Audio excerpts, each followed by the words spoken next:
While J.D. Vance secured the Republican nomination in Ohio's Senate race last night, Sean, the road there was never conventional. As outlined in Politico's piece by Alex Eisenstadt, Vance was outspent by well-funded rivals, and his history of anti-Trump statements didn't make winning President Trump's endorsement any easier, as we know. But Vance used unique strategies to win this nomination. It stated with Republican strategists like strategists like Luke Thompson, who ran Vance's allied super PAC.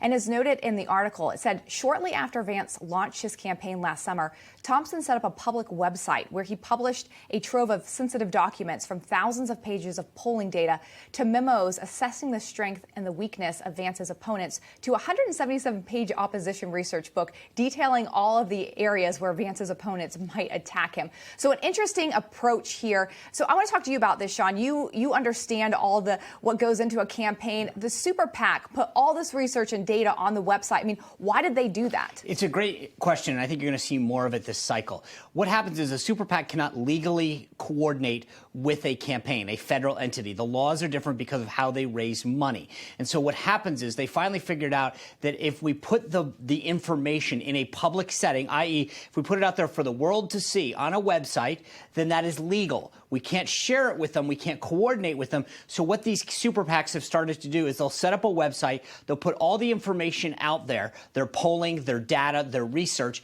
and then it allows the campaign to see what they see, right? And so that way, the campaign knows, I see what we need to be, what we're vulnerable on, what we should attack on. It's a very ingenious way of getting around the law. So should every campaign have a super PAC now? It's a great question. Yes, you should have one if you can afford one. It's like saying, should you have a Ferrari? Right? It's like, but can you afford one? Probably not. And so you have to have sort of somebody who can, an outside entity that will do this for you. You have to have somebody that's going to fund it, fundraise for you, support you. In this case, J.D. Vance had big donors, in particular, a really big one. And that's the key. It's somebody's got to run it for you. Somebody's got to support it, raise the money for it. And so it's not that you shouldn't have one. It's that somebody's got to do it for you, and there's got to be a model to do it. So yeah, I think a lot of folks are going to do it. Yeah.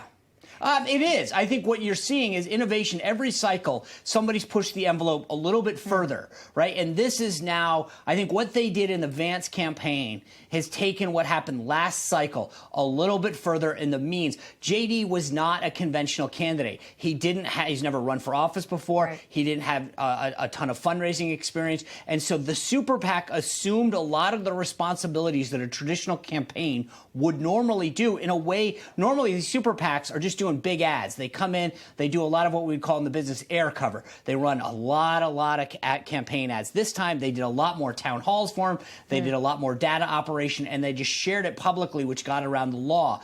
I think that what you're going to see is where it's possible to do that, you have a big outside donor, a billionaire, a super millionaire. Right. You'll see that happen. So in this case, you had Peter Thiel. Right. He gave $15 million to the super PAC. I mean, the largest amount ever.